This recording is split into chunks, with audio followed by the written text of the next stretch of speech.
Welcome, everybody, to today's webinar from the Consortium of Universities for Global Health. I'm Dr. Keith Martin, Executive Director of the Consortium.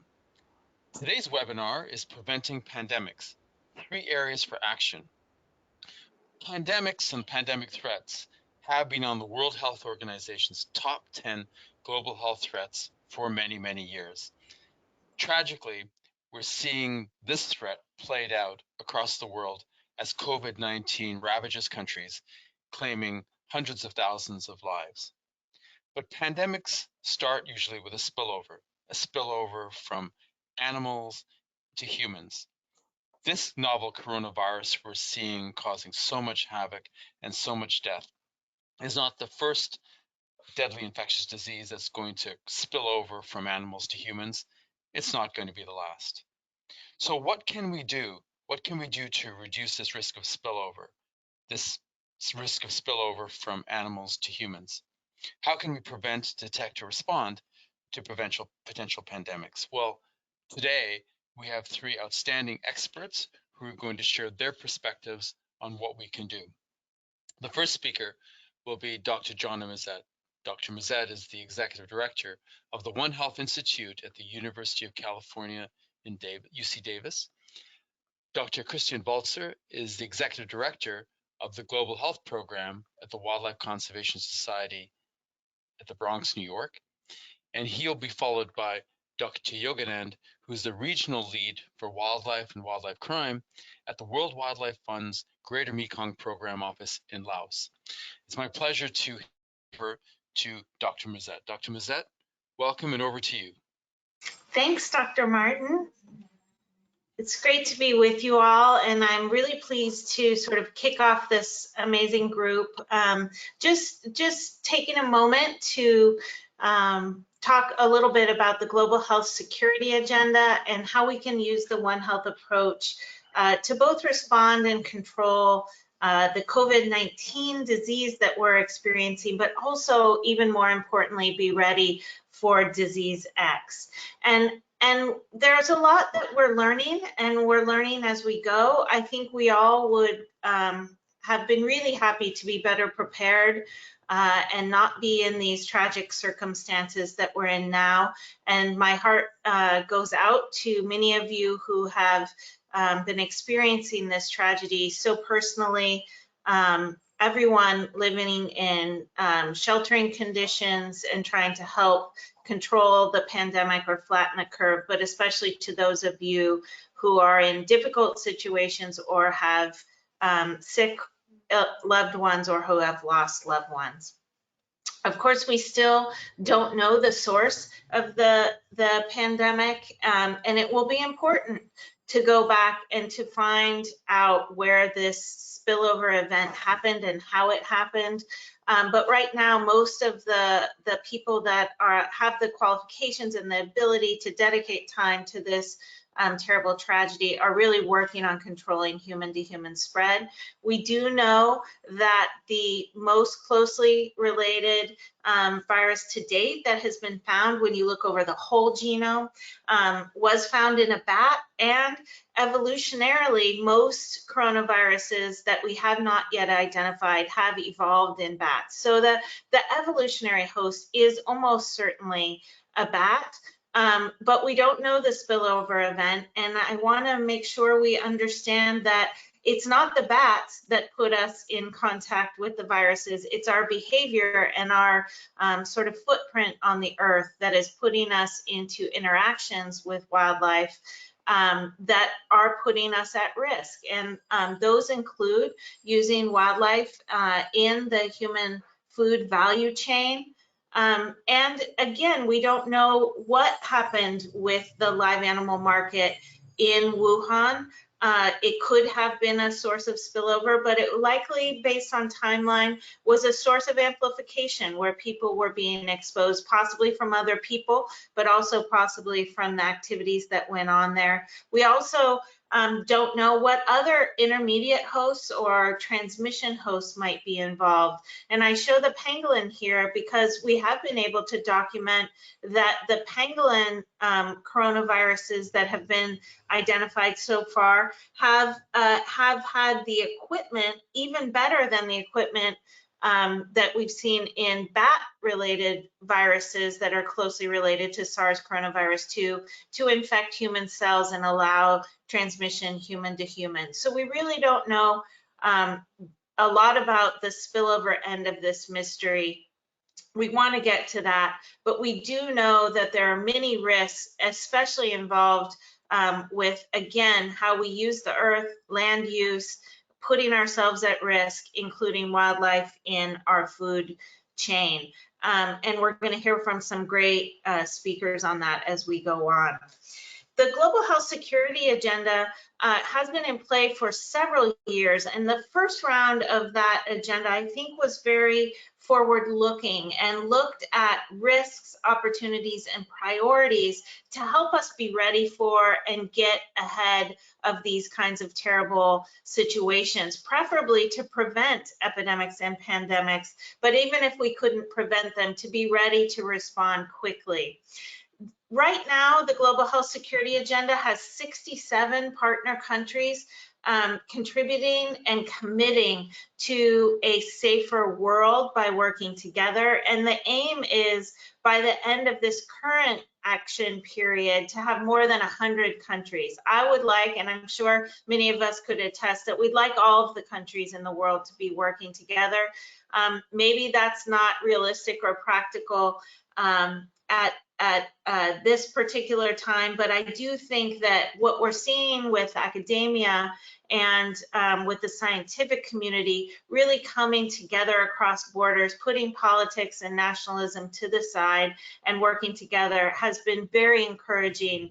And we want to, I guess, be the role models for how the world can work together to really improve our situation. So the new vision for the Global Health Security Agenda is a world safe and secure from global health threats posed by infectious diseases, whether natural, deliberate, or accidental.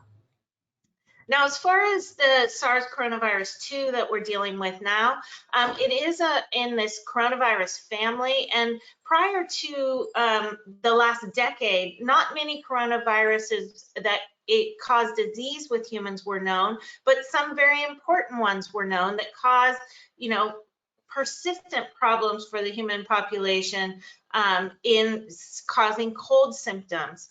But just as a handful of those. Then we certainly have seen major epidemic causing coronaviruses like SARS coronavirus, the original, and MERS coronavirus that really raised the flag for us, told us that we really needed to be thinking about coronaviruses as sources of potential epidemics and pandemics, and that we needed to get ready and be prepared for those. Almost all of those have zoonotic origins or circulated in animals.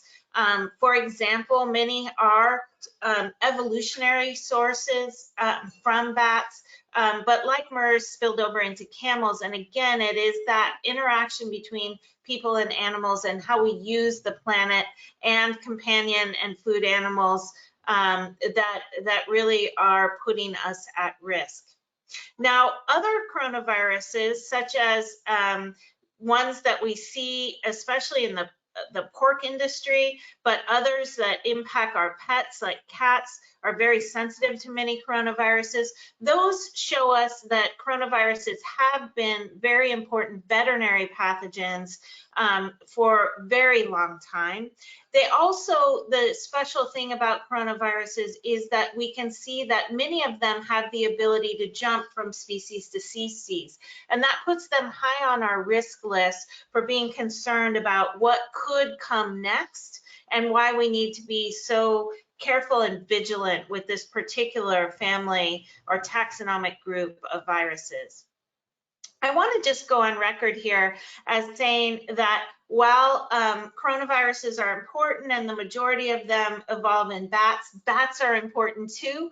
And we want to make sure that our message doesn't get misconstrued. We need bats. We need biodiversity in general, and we're going to have some great talks following mine about that. But bats are important controllers of pests. They're important pollinators, and they're also seed dispersers. And the more that we as humans break up our natural environment, we put amazing and important plants at risk of extinction, as well as mammals. And when we have great species like seed dispersers that the bats are, that can carry seeds long distance and connect fragmented landscapes, we need to protect those species.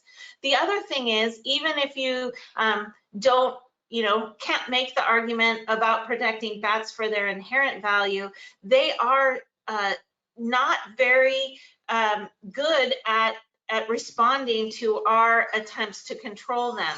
So past attempts to control bats and reduce them when they've been pests have been generally unsuccessful, and people that go in to do things like cull or kill bats put themselves at great risk for direct exposure to any pathogens that the bats might carry. In addition, those bats respond by encouraging other bats to come into areas, bringing with them potentially other pathogens, and they increase their reproductive rates. And our studies have shown that bat reproduction, and especially the weaning of the pups, is the especially sensitive time where they can be shedding or be able to transmit virus to human populations. So it's just a really bad idea to try to lethally control bats.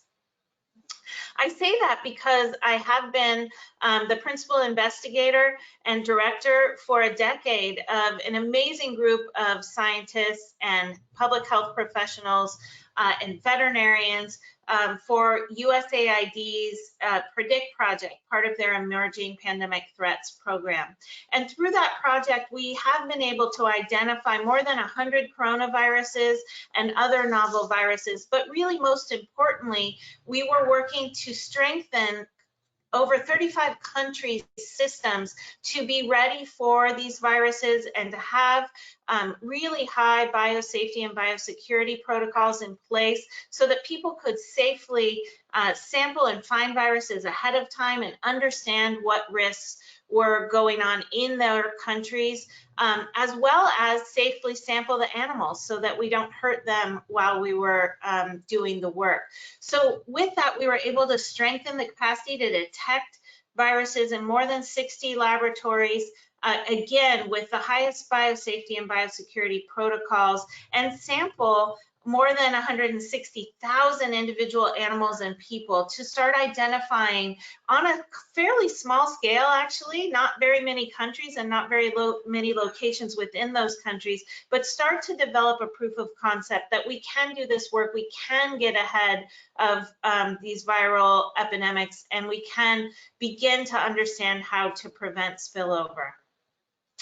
Again, we worked in countries all over the world, and I think importantly, those countries and teams were able to really jump into action, even though the PREDICT project had actually finished up in most of the countries way before this spillover event and the epidemic, then pandemic, started. Those people came out and back into action, even though they weren't being preyed by PREDICT anymore, and helped to identify this SARS-CoV-2 virus in the earliest cases in their countries in and around China. Now, this epidemic in our country, pandemic around the world, is going to continue to present obstacles. As you know, we don't have a vaccine, but we have more than 70 candidate vaccines, 6 of those in clinical trials, some of them with real hope for being useful, but it will take some time before they are manufactured, tested, and then manufactured at a rate that can protect the whole world's population. And during that time, we really need to be sheltering and wearing masks and doing all that we can to give our health systems the opportunity to be bolstered and not have too many cases at one time. But that has huge economic impacts. And we need CUGH and other organizations that have the economic and health expertise to work together with mental health, because our next epidemic and likely pandemic is going to be around the anxiety and depression and all the things that isolation bring us as we're trying to control the disease. There is hope, though, and we are working hard around the world to strengthen the workforce in this One Health paradigm, where people are working together across disciplines and sharing their expertise to come to bring huge solutions. And we really believe that looking at the health of animals, people, and the environment, as well as food, including food, animals, and plants, is the key. I'm proud to be directing now the One Health Workforce Next Generation project, where we're working with over 100 faculties, including veterinary medicine, public health, all of the different health, medical, and even nursing and pharmacy faculties that can contribute to these solutions going forward, as well as to control now.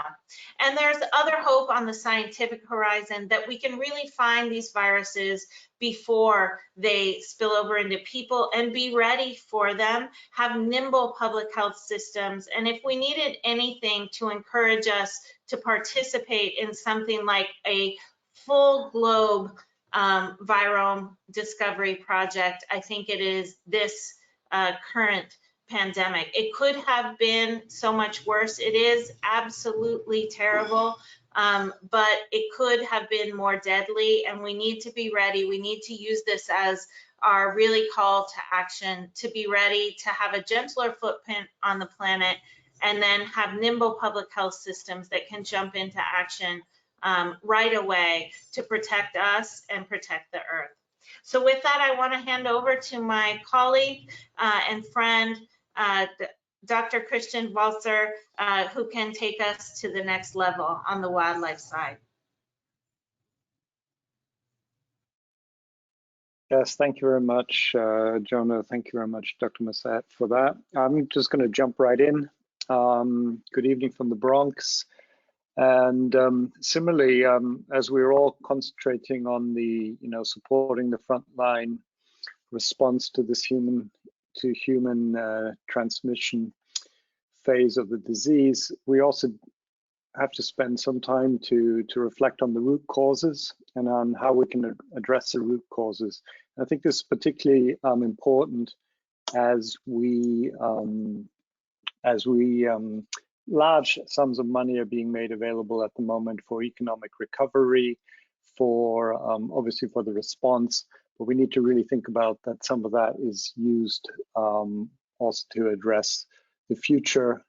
One of those would be obviously to address root causes. So Dr. Massat has already given you the background, and I just obviously wanted to point out that in contrast to domestic animals, which we've spent thousands of years living closely together, and we know a lot about disease in domestic animals. And even though we know a lot about and have a very tight and robust monitoring system, global monitoring system for diseases in domestic livestock, we do always face spillover events even from the livestock. But on the other hand, when we look at wildlife, beyond a project like PREDICT, which has found, has generated amazing results and insights into viruses in wildlife, basically we know very, very little. There are estimates of 100,000s of viruses with zoonotic potential just in mammals and birds, which we know very little about. So I'm just going to take it back to the COVID and just a little bit what Dr. Massat has said. So what do we know and what don't we know? So we do know that at the latest by end of December, there was a notification of the WHO of an outbreak of respiratory disease of pneumonia, and the first cases were associated in some form or other with the Wuhan market. And unfortunately, it's often defined as called a wet market, wet markets are actually not the issue. It's actually the wild trading section within the wet markets. And so we're really going to focus on the wildlife trade. And this is wildlife trade for consumption, for human consumption. And this quite unique in Southeast Asia and China. And the most important thing to remember here is that the animals that are traded here for consumption are alive.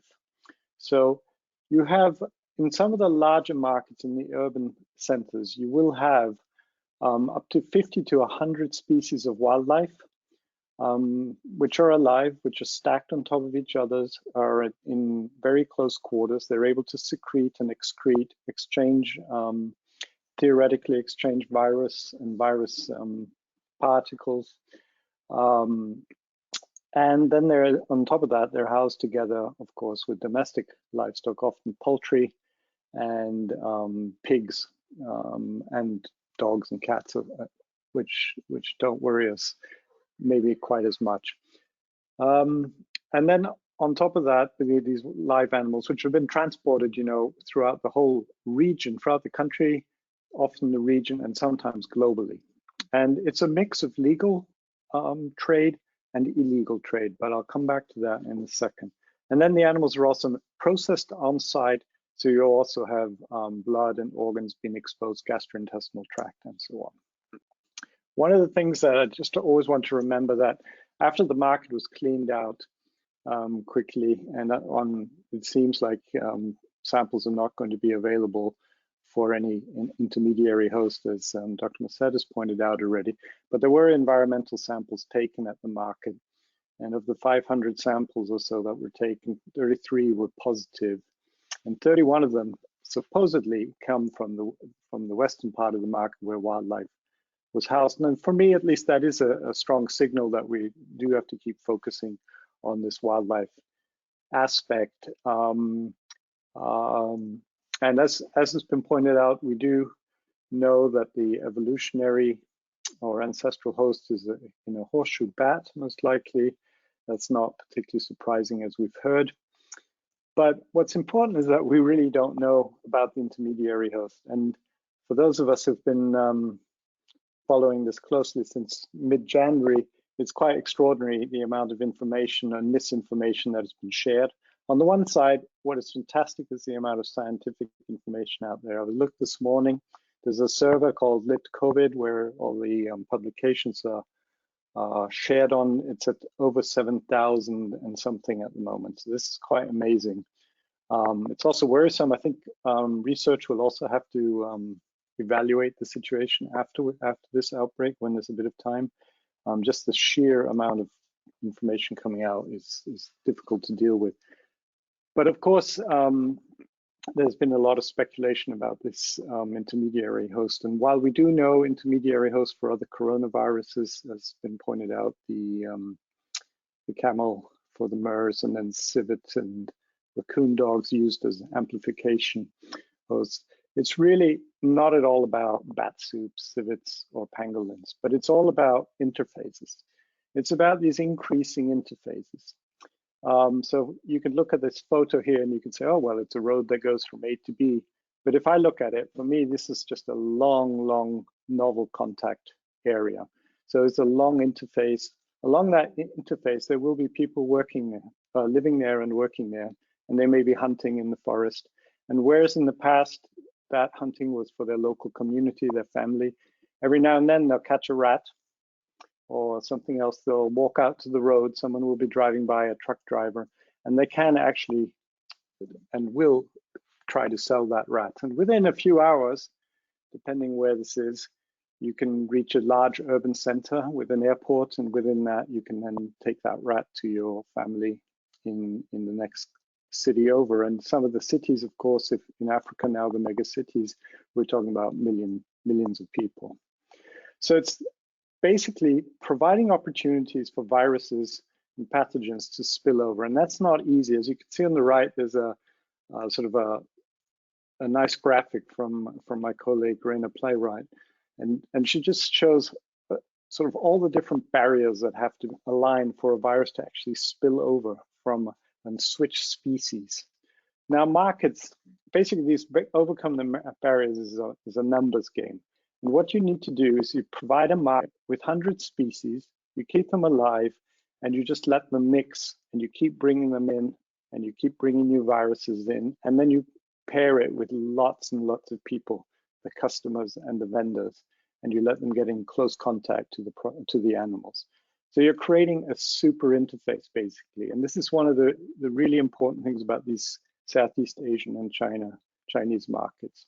And we do see the work coming out of PREDICT has shown that as we move along the food value chain from the field into the restaurant, the positivity to coronavirus can increase. And that makes a lot of sense because, of course, the animals are coming into contact with other animals, with others of the same species, other species, and they're just being held at higher densities. So there is actually a lot of, there's many, many reasons why this trade and this consumption patterns are a heightened risk factor. But one thing I want to really make clear, while you see pictures of pangolins, the trade of live pangolins has been illegal for a decade and a half. And I am sure Dr. Yoganand after me will go into more detail about the illegal trade. But one thing we also have to remember, there's a big legal trade. And if you give me some money and say, where are you going to invest money to find an intermediary host? I'm not going to be interested in the more rare species, but these pools of wildlife which are bred on farms are actually quite interesting. So if you want to adapt a virus, you need a large pool, a population where this virus can evolve. And these rodents, like these porcupines or bamboo rats, or be they raccoon dogs, are actually probably a source that would allow a virus to evolve the necessary properties to enter human cells and then replicate there. So that's something that's really important to remember. It's not about legal, illegal, sustainable, and unsustainable. It's just the fact that we're using wildlife for consumption, which is creating the problem. We do have to be careful, though, when we sort of vilify the use of wildlife. There's many communities in the world, especially in Africa, which are absolutely dependent. So indigenous peoples and local communities in the Congo Basin and other areas absolutely need to have access to the protein from meat. And so it's part of our work. On the one side is trying to ban the trade of commercial wildlife for consumption, whereas on the other side, we want to make sure that we protect the rights and the needs of indigenous peoples and local communities. And that obviously can be paired with research on the front lines. And we do, I think one of the things we need to think about strongly in the next funding cycle and as we move forwards is, where are the front lines and how have they moved because of the interconnectedness of the world? And how do we tie these front lines and the local communities into a public health reporting system so that we have an early warning system at some of these potential spillover sites? So what do we need to do in the short term? Well, as far as we're concerned, we need to permanently ban the commercial trade of wildlife for consumption. That's especially in mammals and birds, and especially in the large urban centers. At the same time, we need to combat the trafficking of wild animals within countries and across borders. There's a lot of intelligence systems in place already, but we need to strengthen those. We need to work to change the dangerous wildlife consumption behaviors, also especially in the urban centers. And then, as Dr. Massette said, we need to really mainstream holistic One Health approaches across administrations and governments across many countries. And with that, I would like to pass it on to Dr. Yoganand. Thanks very much.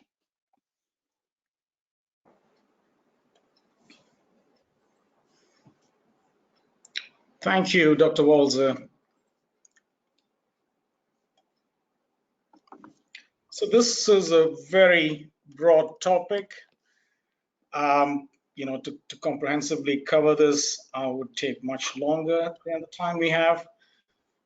And but I'm glad that some of the issues were touched upon by the previous speakers. And so what I would do is, sort of introduce a few key ideas in this whole area of work of wildlife trade, and its relationship to the species declines, the biodiversity declines, all the extinctions, and also the infectious disease risks. And obviously, I won't go too detailed into the infectious diseases part because it's been covered, but I will be just making reference to them as I go along, and would also cover this this aspect of consumer demand that really drives the trade in wildlife. Both legal and illegal wildlife trade is driven by the demand for their use. So this is coming to the question, why Southeast Asia? Why are we focusing on Southeast Asia? So this is an area which historically had a very high species diversity. It was, it had a long evolutionary history. It was positioned in the right place in all the Earth's, continental movements. So due to all those historical factors, it had very high species diversity. But currently, there's huge population extinctions of wildlife happening in this region. Some of you may be familiar with the work that Zoological Society of London and WWF have done. We have a biannual report called Living Planet Report, which is often cited by the media and various environmental coverage, which documented in the latest report that over the last 40-50 years, the world has lost 60% of the populations of the taxa that we considered in the report. So that is a huge decline. And for some groups of animals like the freshwater wildlife, the decline was much higher. It was close to 90% or over 90%. So in this data set, Southeast Asia is not well represented, because not enough monitoring as compared to, for example, North America. But when we looked at the data, the meager data that we have, and when we have more data over time, we predict that the population extinction rate could be over 90%, which means, if we had 20,000 elephants 50 years back, we're probably looking at about 1,000 elephant or 2,000 elephants currently. Similarly, if you had 5,000 tigers 50 years back, now you're looking at 250 tigers or 300 tigers. So this, the populations of all the species, broadly, particularly the larger ones, have declined hugely, over 90%. This means, several populations of species have gone extinct. The species itself may still haven't gone extinct because it occurs elsewhere. But in our region, many species have gone locally extinct, what we call as population extinctions. So this also means, a lot of our landscapes, the natural landscape, are defaunated. It's like deforestation, but in this case, rather than trees being removed, the animals get removed in the landscape. And we have large swaths of landscapes that don't have animals or much reduced density of animals. So what we call as defaunation. And you would have heard of this idea called empty forest, which is commonly discussed over the last 2 or 3 decades, where when the animals are taken out of the forest. So I mean, for example, if you see a satellite imagery, you will see lots of tree cover, and you would think that's a great forest. But when you go on the ground, go in and look for animals, there won't be animals. And this causes upsets in the way the forest functions and so on. And all of this has happened in the last 20 to 30 years due to the indiscriminate snaring. Basically, thousands of snares are set in the protected areas and the forests in the region. And these snares catch pretty much everything that passes through. And WWF supported rangers in the Mekong region remove tens of thousands of snares every year from each of those protected areas. So this is pretty much people have trapped out all these animals, and that's why we face this situation. And this snaring is driven by illegal wildlife trade, It used to be for high value species like, tigers and bears and so on, but now all those animals are gone. It's now down to a lot of wild meat. So wild meat consumption is what is driving this trade. So there's another inset map there that shows, the Southeast Asia again is all red, which is basically the representation of the critically endangered and endangered species according to the IUCN and Red List. So you will see that, Southeast Asia jumps out as having most number of threatened species. So it's a trade hotspot. It is also a major trafficking route. For example, in this map that you see, how the pangolins from Africa are being shipped into East Asia and Southeast Asia, and how they all, from the sources from various countries in Africa, all, sort of converge in Southeast Asia, and then either they are consumed locally or they are further shipped out to East Asia. So it's a large, if you put together with East Asia, we are the largest wildlife market in the globe, particularly for the illegal wildlife trade. And this has happened or happening recently because of, people, one is population growth, but also people have more, due to the economic growth, people have more disposable income where they can use for buying these wildlife products. So this is another, so it's not just pangolins. So this map very nicely represents the various groups of animals that are being traded into the region, into Southeast Asia. So there are lots of animals that are being traded within the region. They are caught, sourced within the region, sort of trafficked within the region, consumed within the region, but there are also lots of international trade.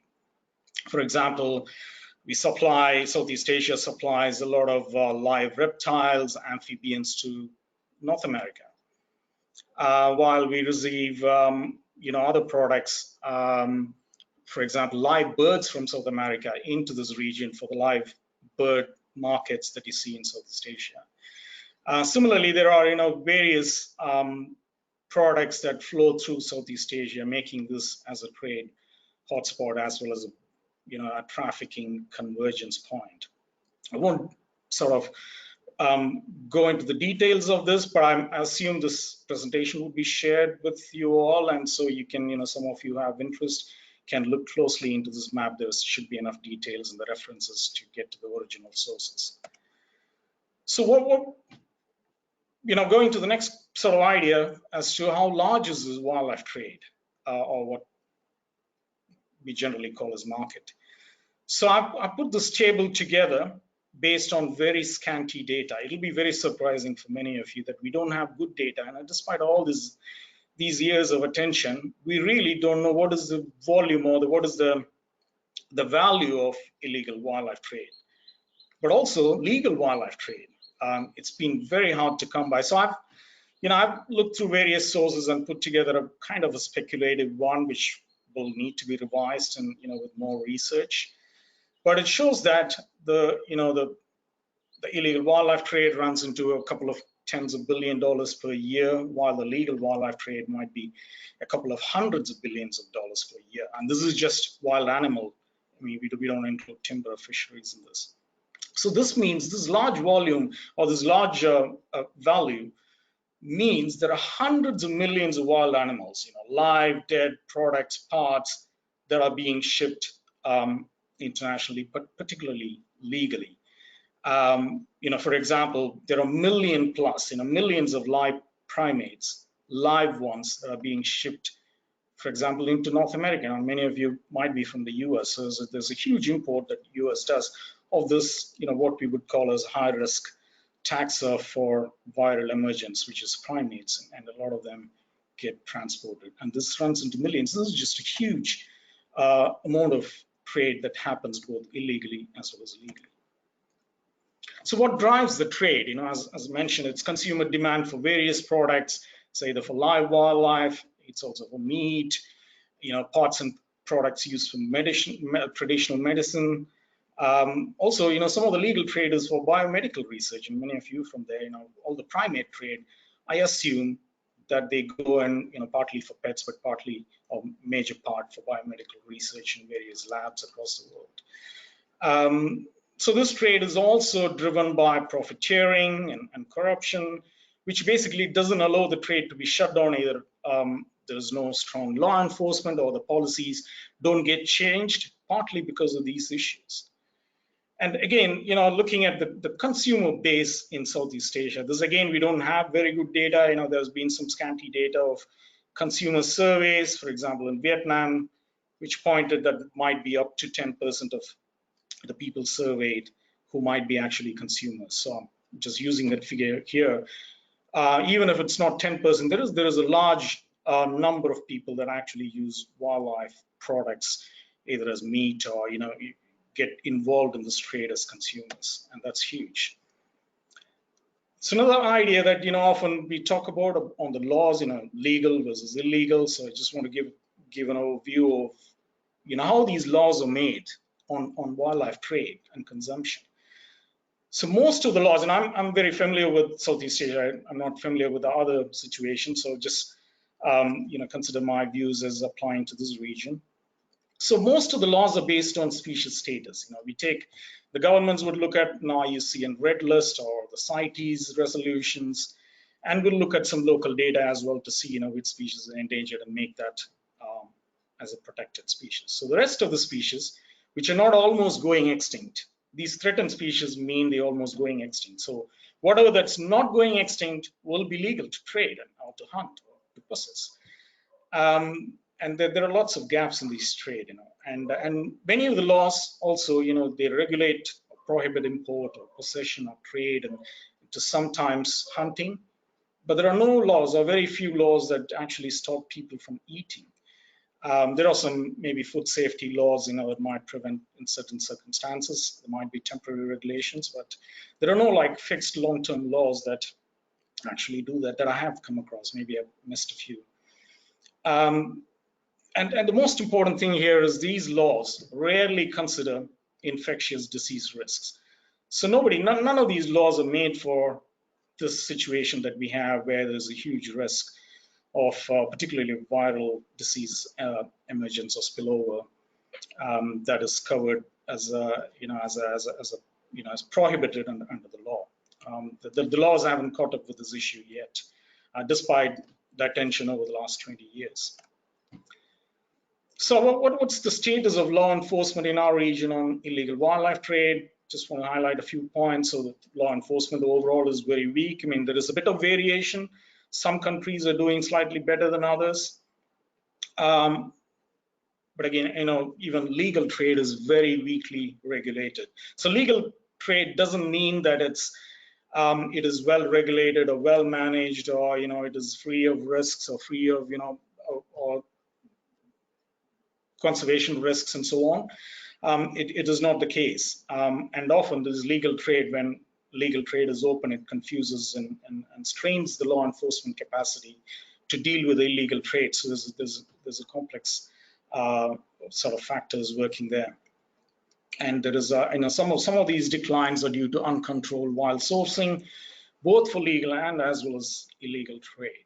And there's also this issue of wildlife farms, which is very popular, and you would have seen in the news reports that very popular in China, but also in Southeast Asia and countries like Vietnam or in Thailand. There's lots of farms for various purposes to supply the entertainment industry, for example, in terms of tiger farms, but also wild meat industry and crocodile skin industry and so on. These are mostly legal farms. They get license permits from the governments, but they are not regulated. And they often act as sort of places where the illegal hunted species or illegally farmed species get laundered through these legal farms. So basically, the illegal trade thrives in our region. So coming to this other idea, which Dr. Walzer also touched on, is this high-risk taxa, and this is something in our organization we are looking at it closely, and this is we think is the right policy option that we should push for. And this high risk comes from the risk of viral pathogen transmission risk to humans. As Dr. Walzer mentioned, and we have similar sort of converging views on this in our organizations on to some extent, that we should include all mammals and birds provisionally, and then do a risk assessment based on disease surveillance, pathogen prevalence, and so on, to see which ones are probably less risky to trade or consume. So there has to be a lot of scientific work goes into that risk assessment. But we all know that some of the taxa are out sort of straight away they're high risk, like bats and primates and rodents and carnivores. So there's a very interesting study that was published last year in Science, Sheffers et al. It's a very interesting paper for anybody interested to look at. So this sort of complicated looking graph, what it shows us is these red parts of the graph, of the red charts, identifies the species that are highly traded. And what this paper, there are two main findings from this publication. One is the traded species are phylogenetically related, so the closely related species are traded more. And they used that finding to make a prediction that the species that are closely related but not traded currently will be traded in the future. Because once we run out of the ones that are being traded now, people will go for the related species. And if you look at people who are familiar with this taxonomy of mammals, this is just represent mammals, you will see on the top that group that have been given in bold, they're all carnivores. And the group on the left, they're mostly primates. The group at the bottom, these are rodents. So there's, and this data mostly comes from international legal trade from CITES database. Some of it are also from illegal trade, but a lot of that comes from legal trade. So despite all this huge disease risks from this high risk taxa, as I mentioned before, there are millions of animals, for billions of dollars are being traded legally. Particularly these taxa that are most traded are also the high risk taxa, as many of you epidemiologists and public health experts would immediately recognize. And that's a very worrying situation. So there's another idea that WWF sort of has identified as a good policy area to work on, which again, we converge on that idea with Dr. Walzer and the Wildlife Conservation Society, which is the high risk market. Basically, we looked at data from our region of markets, and some of which was the good work done by the Wildlife Conservation Society. We looked at the markets and the information that they gathered, looking for large volumes of trade, both live and also freshly dead animals, traded for wild meat, looked at the high human visitation rates. So just to look at this interface, what's the chance of a viral power of another pathogen spilling over. So we identified wet markets, highway stalls. A lot of the trade actually doesn't go on in wet markets. There are usually a few stalls in most of the wet markets in our region, particularly in the rural areas where wild meat is traded. But there are also highway stalls where people, urban people traveling to rural areas will pick up these wild meat and live wildlife for consumption. There are tourist centers, which are, sort of big ticket in having these wildlife stalls, outlets. There are also wild meat restaurants that are very common, and then the farms. So again, I highlight this point. So, repeating what Dr. Walzer already said, whether it doesn't matter for the viral disease risk, whether it's legal or illegal, the risk is the same. And this is a point I'd like to reiterate. So this is, again, trying to give you an understanding of this broader issue involved. So this is what we commonly call a supply chain model for this illegal wildlife or any kind of wildlife trade. So we look at the orange box, that's the retail trade location, what we commonly call as markets or stalls or outlets. So that's what a lot of focus has been on, and Huanan Sea Market in Wuhan was one such a place, and there are thousands of other places in Southeast Asia like that, much smaller scale. So a lot of focus has been there, but even before a wildlife or a wildlife product gets to those retail markets, it comes through a long supply chain often. Sometimes it's the shortest supply chain, but there are various stages in the chain where people interact with wildlife, live, dead, hunted, butchered, processed, stored, refrigerated, transported. So there's this whole supply chain that, that sort of enables people to interact, to interface with this wildlife in a lot of different places. Sometimes high density wildlife, like in the case of farms, high density of humans in the case of retail trade locations. So we need to look at, and it is the same supply chain for whether it's legal or illegal again. And the end consumers or the people who consume, who buy these from these retail products. So this is a map. I mean, it's not complete, but it's something you might want to have a relook at from the presentation later. So one of the things that we need to do is reduce consumer demand, because that's what is really driving both the legal as well as illegal wildlife trade. And people have to change, change from consuming to not consuming, and that's what is going to give us a long-term solution, right? It's a difficult thing, but that's where we need to progress towards. And so there are some steps into doing that, identifying who the consumers are, what the motivations are, and then target them with specific messaging and using various other techniques.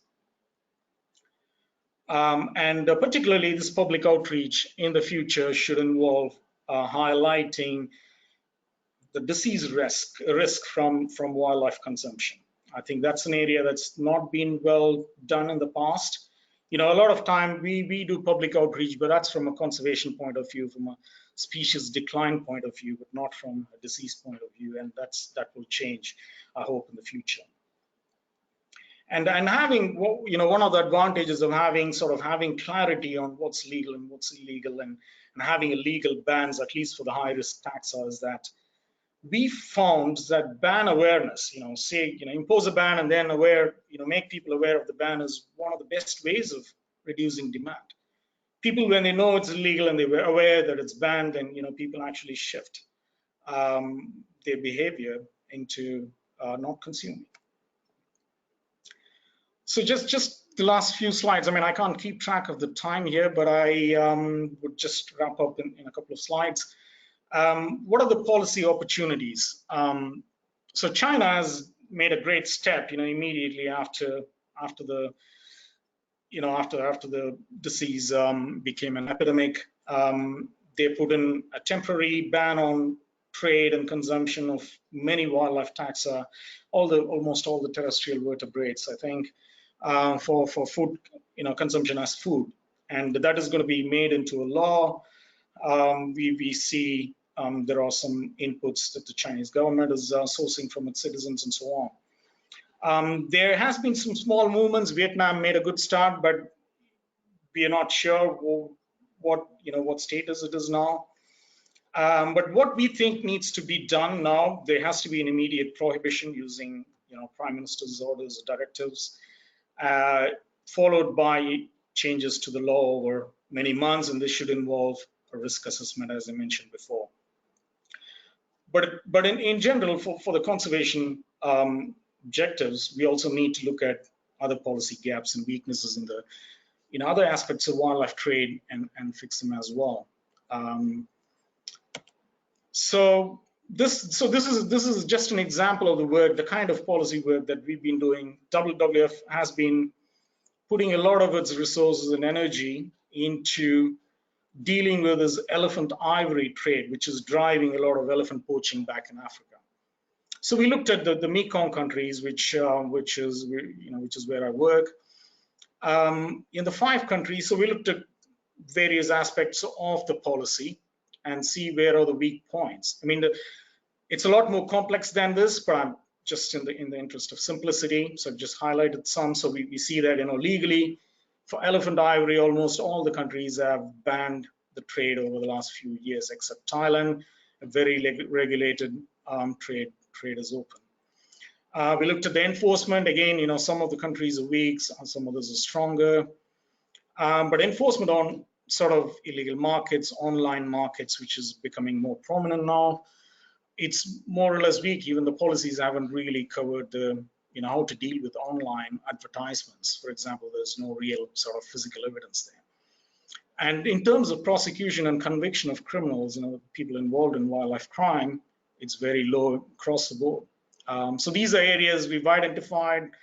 we've been working on, other conservation organizations as well is working on to address this issue of illegal wildlife trade in a broader sense.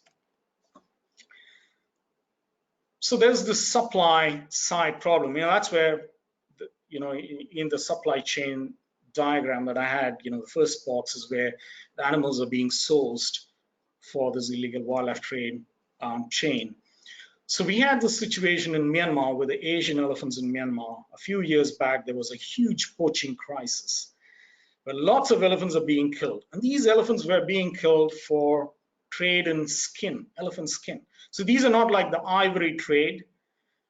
For Asian elephants, only the males have tusks, so only the males would be targeted. But for skin trade, which is, the skin, the end product of skin was used both for sort of an ornament that they made out of subcutaneous fat layer, making into what's called a blood bead. I had a picture in one of the slides where an elephant was skinned and the product was made. But the dried elephant skin was also turned into a powder and used as a cosmetic and so on. So we worked with the law enforcement agencies of the Myanmar government. WWF stepped in and put in a lot of energy and resources, and we're able to have some very positive impacts on the situation. So we achieved zero poaching for over 2 years in some of the landscapes we worked. In some others, we've drastically reduced the frequency of poaching, almost down to sort of negligible level. So the point here is, with the right kind of cooperation with the government and the conservation organizations, with the right kind of policy fixes, where we sort of fill the gaps, and the right amount of resources to support the government law enforcement, we could actually achieve this. We could just turn the situation around. So that's really possible when we are able to make those commitments, both in resources and in terms of cooperation, and then the political will from the government to do this. So with that positive note, I would like to end my presentation here, and like to hand it back to Dr. Martin. Over to you, Dr. Martin. Thank you very much, Dr. Yogan, and much thanks to Dr. Walser and Dr. Mazet. Dr. Mazet, I'm going to post the first question to you, and it's got to do with the global health security agenda. Can you share with the audience what do we need to do to strengthen the gaps in the global health security agenda? What do we need to do, and how do you think we can do that? Yeah, thank you for that question. I really think one thing that was bothering me for the last couple of years as the global health security agenda, which I think is a great idea and collaboration across countries, but as it was evolving, it was moving much more towards known diseases and away from emerging health threats. And I think that's reasonable. People have to deal with what's right in front of them.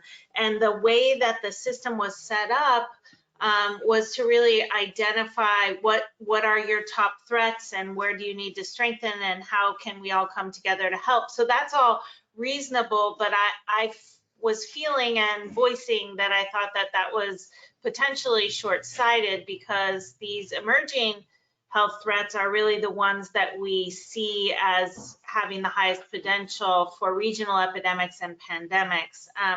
So if you had asked me this several months ago, I would say that's where we needed to go. I guess my answer is that is still where we need to go, but I don't think that is going to be a hard sell these days, as everyone has now been feeling the pressures and the impacts of what happens when we don't prevent and prepare for the unknown. So it is keeping the emerging infectious diseases and other unknown threats like emerging and developing antimicrobial resistance, etc., at the top of the list that I really believe we need to do for strengthening of the global health security agenda.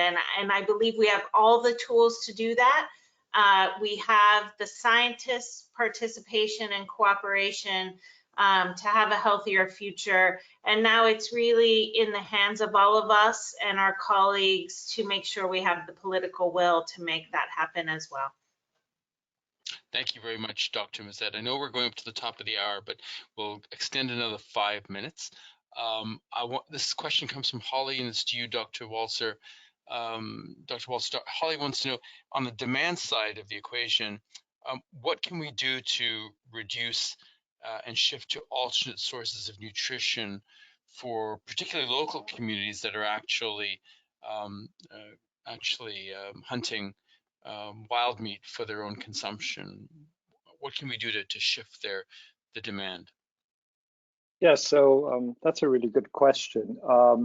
So as I said, there's a big difference between the urban centers in Southeast Asia where there's no necessity for this for wild meat. But on the other hand, for the indigenous people, local communities, we need to supply alternatives. In some regions, it's particularly important because these communities are now, really tied into the global transportation network. So one thing that's changed, just as an example of the many different approaches, but one of the things that's really changed is that we're now able to keep chickens. So a few years ago, there was no terminal stable vaccine for Newcastle disease, for example. So any kind of project you made with chickens, the chickens would die of Newcastle disease. It's a viral disease of chickens. So there's technology that's helped us, this kind of vaccine development. So for backyard chickens is now becoming an option in these small urban centers, and I say use the word small, those used to be towns of 300 to 3,000 people, but are now 30,000 people that are still 85% dependent on wild meat. So that's one of the options, for example. There are obviously other sources. Invertebrates, of course, keep coming up as a source of protein and flour and so on. Great, thank you very much, Dr. Walser. And Dr. Yoganand, I'm combining a number of questions here. So this is from Mario and others, and it's got to do with combating the illegal wildlife trade. What can be, do you think, as you mentioned in your talk, the concept of the threat that the trade in illegal wildlife and the actual having these markets where people are interfaced with wild animals is very close and dangerous. Will that have tracked policymakers to create the laws and the enforcement of those laws that can actually reduce the pressure on wild species? Will that have traction in countries in Southeast Asia in your experience? Yes, I mean it should, but I guess the countries are currently, sort of handling the human health situation, and there's not been much movement, much engagement, partly because of the travel restrictions in the region. But Vietnam had responded. So a coalition of NGOs appealed to the Prime Minister of Vietnam, and he made a positive move, but as I mentioned earlier, that it's we don't know the status of it. But China has done that, exactly the thing that we want. They stepped in and said it's too risky, and despite the billions of dollars that are invested into that industry of farming wildlife and trading wildlife for consumption for food in China, they made that very bold action. I think the Southeast Asian countries, being given a proximity to China and the sort of the political proximity as well, should be able to do that and should sort of learn from that example and do that. But we don't see much movements at this point of time. But I hope that's going to come, and some of our organizations are working on that aspect. And a lot of the sort of awareness of this policymakers has to come from professionals, the public health professionals like you, Dr. Martin and others in this call, because people, the policymakers are a lot more amenable to sort of listen to public health professionals. So if a lot, you could really help that and drive that policy change That'll be fantastic if that can happen. And some of us are working with the, for example, the One Health consortium that, the universities in the region have been looking, particularly the Wildlife Conservation Societies is part of that PREDICT consortium. So there are some movements towards that, and any kind of help from your consortium would be very helpful. Thank you. Great, thank you very much, Dr. Yoganand. And I'm just, we're a little overshot right now, and I just want to just hand it over to the speakers. And if Dr. Mazat, if you, Dr. Yoganand or Dr. Balcer, if you have any last final comments, please go ahead. Dr. Yoganand, do you want to start, and then we'll go to Dr. Walser, and if Dr. Mazat's there and she can do that, that would be great. Dr. Yoganand. Thank you, Dr. Martin. So, I think I would like to just reiterate the answer that I just gave. That there is a real need for collaboration between conservation organizations and public health professionals and the public health ministries in the countries in our region and elsewhere. We really need to make the policymakers see this risk and the opportunity to do this.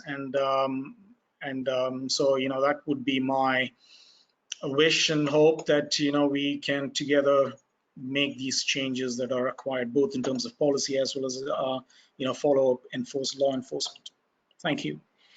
Great, thank you so much, Dr. Yoganand. Dr. Walser?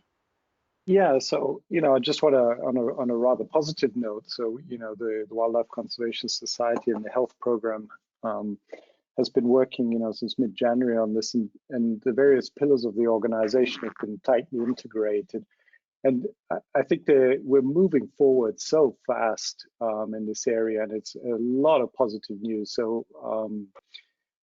China is working hard on crafting new legislation. 3 pieces of legislation are being changed right now. I heard today that the party will be meeting in the next, I think, 8 weeks. So we will be able to get the ban of wildlife for consumption enshrined in legislation. Vietnam's legislation is moving similarly. It's very well coordinated, looks quite good. We're seeing signals through Laos, PR, and also in Cambodia. They're still a bit timid at the moment, but that's going to move. So I'm very positive on that. And by coordinating across the sectors, the world has changed. There's no going back, and this ban is going to come around and be a first step in mitigating some of the spillover events. So I think actually I see this as a very positive step forward. Great, thank you very much, Dr. Walser. And I don't know if Dr. Mazet is still on. Oh, great, go ahead, Dr. Mazet, please. Well, I just wanted to thank you and CUGH and the other prestigious speakers just for bringing light to this situation and finding ways to promote the health of all of us, but also the long-term health of our planet, which includes biodiversity. And I truly believe that there is hope for the planet, which includes all the species, and if we're careful, that means humans too. So thank you again for allowing us to participate and for putting the focus on the future and how we can do better to prevent spillovers and have a strong, healthy future for generations to come.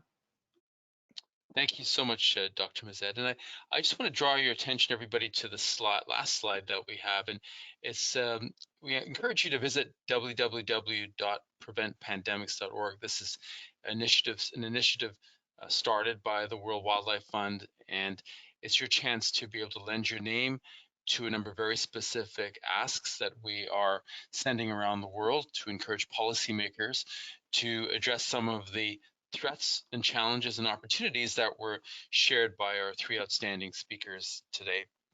I'd like to thank once again Dr. Mazet, Dr. Walser, and Dr. Yoganand for your excellent presentations. For all of you who are out there, our hearts again go out to those who have lost loved ones in the midst of this pandemic. It is an unspeakable tragedy. and our hearts and are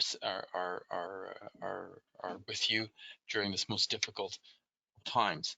And I think all of us have heard today that we are not going back, as Dr. Waltzer said. There are opportunities to address the challenges that we've heard today. And as Dr. Mazet said, we need to have a gentler footprint on this environment and also to strengthen the public health capacity to prevent, detect, and respond to disease outbreaks. And again, as Dr. Yoganand showed us, that we are really in the midst of a sixth extinction. We have sustained a colossal loss of biodiversity across the world. More than 60% of the wildlife has been eliminated, and including 90% of the larger mammals that are amongst us. But as those species go, so too do we. And we are all in this together on this one planet. So thank you very much for joining us today. I'm Dr. Keith Martin, the Executive Director of the Consortium of Universities for Global Health. I'd like to thank Jenna, who does such a tremendous job of producing these webinars. So have a good day, everybody. And this webinar will be available on CUGH's website. And for those of you who we couldn't get to your questions, and there were many of them, you will receive a copy of this presentation today. So thank you very much, everybody, for joining us. Thanks very much. Bye. Bye-bye. Thank you. Thank you.